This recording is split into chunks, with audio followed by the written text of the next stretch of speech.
There is a time in every person's life when drinking water is deadly. Even as much as a few ounces is enough to kill.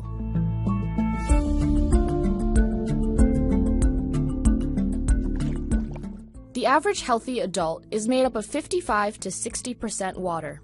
The average baby, on the other hand, is roughly 75% water.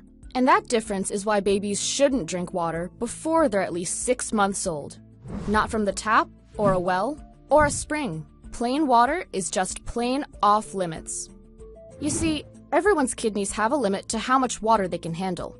Break that limit, and the excess water will back up into your bloodstream, where it dilutes the salt, or sodium, in your blood. Once your blood dips below 0.4 ounces of sodium per gallon, you're at risk of a condition called hyponatremia.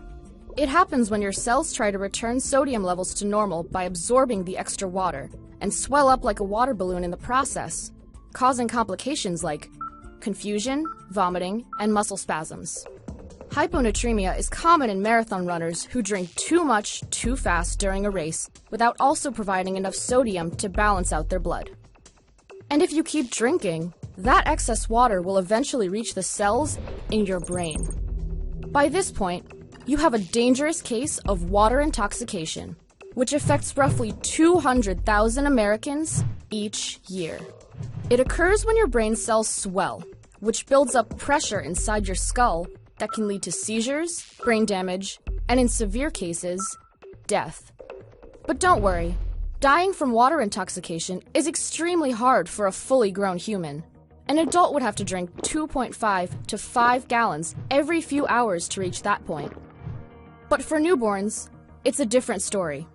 Their kidneys are about half the size of an adult's, so they can't hold much water to begin with, and it takes just a few ounces to cause problems. On top of that, their kidneys aren't developed enough yet to properly filter water, so any water that enters their body ends up in the circulatory system, where it dilutes their blood and increases their water content by 7 to 8%. But it's not just drinking straight H2O that poses a threat. In fact, most cases of water intoxication in infants don't even involve a glass of water.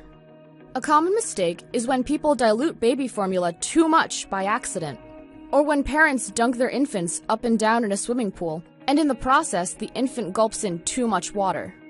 It's important that if your baby is showing signs of water intoxication, that you take them to the hospital immediately, where a doctor will likely provide some form of fluids, like intravenous saline solution, to bring the infant's sodium levels up to normal.